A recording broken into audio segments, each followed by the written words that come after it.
Very simple question. Very simple. Why do we strike that? Why do I find Erika Kirk fascinating? Why? Am I saying she's a serial killer? Of course not. Is she a criminal? Of course not. There's no evidence of any of it. By the way, anybody can be a criminal, but you have to have evidence to prove such. Do I think she was involved in any direct activity with the dispatch of her husband? No. No evidence of anything. Again, there's just nobody is saying that. I'm not saying that. I'm just fascinated with her. I'm fascinated by the ordinariness, the usualness, the almost harmlessness of somebody who was yet so fascinating. Why? The whole subject has been like a book club, like a mystery. It's not true crime because, the whole issue of Charlie is, of course, the actual crime itself, the identity of the assailants, the motivation behind those who did it. And the other issue is, kind of separate and distinct, is Erika. Nobody knew who she was. And let's face it, the one who made us aware of this is Candace Owens, who brought her to the fore. And all of a sudden we realized how much of a character she is. She is a part of our collective society now. It absolutely fascinates me. And I ask the question again, why? Why perchance? Why, pray tell? What is she exuding? What is she saying? What is she showing? What is she indicating? What is she doing? Why? What's the story behind it? And one of the things which came to me, one of the themes which I think is critical, is that of the impostor. Somebody that we think we know, but we don't know. Somebody who is not exactly what we think they're all about. The impostor is one of the most enduring characters in all of human history. Not just because deception exists, but because we're drawn to it. And what Erika Kirk does is we see and believe that which she is exuding and displaying may not be who she is. Then again, we don't know who she is. But by virtue of this performative mean, this output, we're saying this doesn't seem consistent. And we as human beings always weigh credibility. See, we don't merely expose imposters, I guess we'll call it that. We follow them, we study them, and sometimes we admire them. Sometimes people get very, very, very attracted to them. See, there's something irresistible. There's something irresistible about the person who steps outside reality and convinces others to believe in a constructed identity or attempts to do so. What's even funnier is that when it doesn't happen. At the center of this fascination is a very simple truth. The impostor reveals not just deception, but the vulnerability of belief itself. How's that? Let's talk about the archetype of the impostor, the archetypical impostor, dare I say. Long before modern media, the impostor exhibited in myth and legend, so to speak. It was wonderful. That which was showed, maybe perhaps in literary myth and the like, and legend, was fascinating. The trickster figures appears across cultures. Characters who maybe deceive or manipulate or assume false identities, or somebody claiming to be something that they are not. These figures were not always villains. Sometimes they were clever survivors, bending reality, twisting reality to their own particular will. This archetype carries forward into history, where imposters became real and far more dangerous. If you look at the historical imposters and where we get the rudiments of our base from, one of the most famous literary examples is Tartuffe, a religious fraud who presents himself as pious while exploiting a wealthy family. The story resonated because it captured a timeless fear. The hypocrite cloaked in virtue. And when it comes to the notion of religious legerdemain, even more fascinating. Now, moving into real history, and you'll find figures like Rasputin. Oh, great one. Rasputin embedded himself in the Russian royal court, presenting himself, remember, as a holy man. Remember that? While wielding enormous influence. And whether mystic or mystical or manipulator or manipulative, he embodied the idea that belief can in fact be engineered. Then there is Grigory Rasputin, again, whose legend persists because he blurred the line between faith and fraud so effectively that even today people debate what he truly was. Truly, unmistakably fascinating. Now, in the modern era, imposters became more sophisticated. In a different vein, Clifford Irving famously faked an autobiography of Howard Hughes. Remember that one? A little different, but still important. He convinced publishers and the public that he had the exclusive access to the reclusive billionaire Howard Hughes.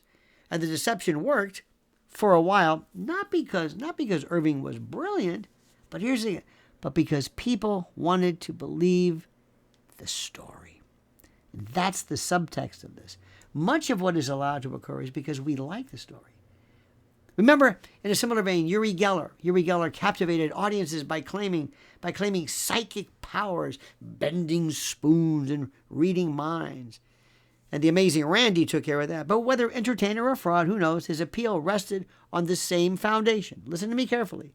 The human desire to believe in something beyond the ordinary. Now, what's so fascinating is that we love to hear that somebody presented to us is maybe pretending to be something they are not. Now, in religious and televangelist circles, figures like Jim Bakker and Tammy Faye Bakker built empires on faith and charisma. Only, my friends, only to see those empires collapse completely under scandal. Yet, even after exposure, the fascination never fully disappears. Not at all. Not in the least. Then we have the medical and wellness imposter. This is one of my favorites, and we see this today. Another powerful category, of course, is the health imposter. This is from miracle tonics in the 19th century to modern wellness influencers. Bobby Kennedy Jr. has been included by some in this particular rubric. I'm not saying that's true, but SNL sure had a lot to say about that. But then again, that's who they are. But the pattern is always the same, isn't it? People promise cures. People promise purity. People promise transformation. So long as you believe. And see, the reason this works is very simple. Health is personal. Fear is powerful. When someone claims certainty in an uncertain world, they gain immediate influence, you see, especially with health. Even today, individuals who claim extraordinary discipline, perfect diets, or drug-free performance often occupy this gray zone. Now, the public both idolizes and suspects them at the same time. Keep that in mind. And then we have the imposter as hero. Think about that one. See, what makes this phenomenon even more complicated, more interesting, more intricate, and more fascinating is that imposters are not always treated as villains. No, nay. In many cases, they are celebrated, lauded through an apotheosis, so to speak. Consider characters like Jay Gatsby. Remember that this is a man who invents himself entirely. Gatsby is a fraud in the literal sense, yet he's romanticized. Romanticized because he represents, in essence, reinvention, ambition, and the power of belief. Reinvention, ambition, and the power of belief. What about Catch Me If You Can? Remember Frank Abagnale? Based on the real-life exploits of this man who successfully impersonated impersonated as a pilot, a doctor, a lawyer. Audiences don't just condemn him, they're fascinated, even impressed. Why? Why is this? Why? Why do we love this? Because the imposter exposes a hidden truth. And the truth is that identity is not as fixed as you think. Why do we love the imposter? This has been, and by the way, in a similar vein, and I'm not comparing the two, but sometimes why do some women fall in love with criminals and the like? There are several fascinating psychological reasons for this fascination. And number one is projection. And this is something that was promoted and posited by Carl Jung, who suggested that people project their own hidden desires onto others.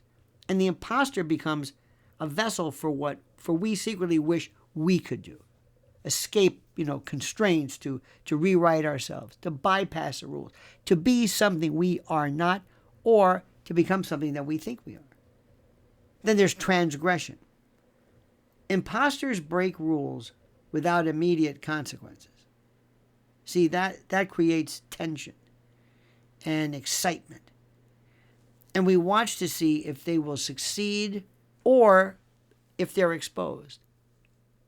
And then there's something called narrative satisfaction. You see, the rise and fall of the imposter is a perfect story arc. It's perfect. Creation, success, exposure, collapse. It's dramatic, it's moral, it's emotionally satisfying. And then there's a notion of ambiguity. You see, one of the most compelling imposters are not purely fake people. They often possess real talent, real charisma, real intelligence. And that ambiguity sometimes keeps us engaged. And now we have this wonderful thing called the digital age imposter. Oh, get ready for this. See, today the imposter has evolved totally, terribly, greatly. Social media has created a world where identity itself is curated and created. People present idealized versions of their lives, their success, their morality. The line between exaggeration and deception becomes blurred tremendously. And influencers in particular can project wealth and health or virtue with little verification. And there are some people rising to the top out of nowhere. And the audience participates in the illusion, often knowingly. It's no longer just about being fooled. It's about choosing to believe. And then you wonder, are they going to get caught? And this is where the imposter becomes normalized. This is really fascinating. And then you have another consideration, the moral question. And this is fascinating too. At some point, fascination turns into a deeper question. Why do we keep falling for it? Why do we keep falling for it when we're told it's not real? The answer is uncomfortable, so bear with me. The reason for it is because the imposter does not exist in isolation. The imposter requires an audience willing to believe. Every successful fraud reveals not just the deceiver, but the conditions that made the deception possible. And we're now finding that, I think humans, we know this now more than ever, that we're drawn to confidence and certainty and narrative. And when someone presents a compelling story, we will most often, and oftentimes, suspend any kind of skepticism. And what you must understand, the valedictory of this address, the imposter is not just a person, it's a mirror. It reflects. It reflects our desire to believe, our distraction to confidence, and our willingness to overlook contradictions, and our fascination with reinvention. We love it. We kind of want to see him get away with it. From Clifford Irving to Uri Geller to Tartuffe, from televangelism to influencers or whatever it is, the pattern repeats because the underlying psychology, it doesn't change. We don't just expose imposters. We create the conditions for them because we're responsible. We're basically the mirror that's reflected. And perhaps the most unsettling realization is this, and this is what people don't understand. The imposter, as we call it, succeeds not because of how convincing they are, because sometimes that's not the case at all. They exist and are successful because of how much we want them to be real. We want them to be real, and how much we love sometimes the finding out about them. I am telling you right now, one day we're going to do a study on this. We're going to study the cultural and social phenomenon of Erika Kirk, of how she came from nowhere and she actually achieved the fame she wanted. Maybe not in the direction she wanted, but she will be the most famous person. And who made her famous? The very people that you might consider being mean or mean-spirited, who execrate, blah, blah, blah. No. We are fascinated by her. We are fascinated by her confidence. And we're fascinated in what is either cluelessness as to what people think or a complete and total indifference. Because in many respects, believe it or not, we want to kind of look the other way.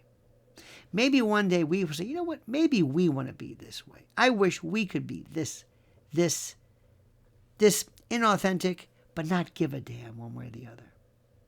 That's what I think we find fascinating. And that's the message of this. Thank you, my dear friends. Please like this video. I've got some questions for you. Would you please join us? It would mean so much to me. And I thank you. Thank you so very much. Please like the video. Please subscribe to the channel. Please weigh in. I love your comments. As you comment, as you see fit.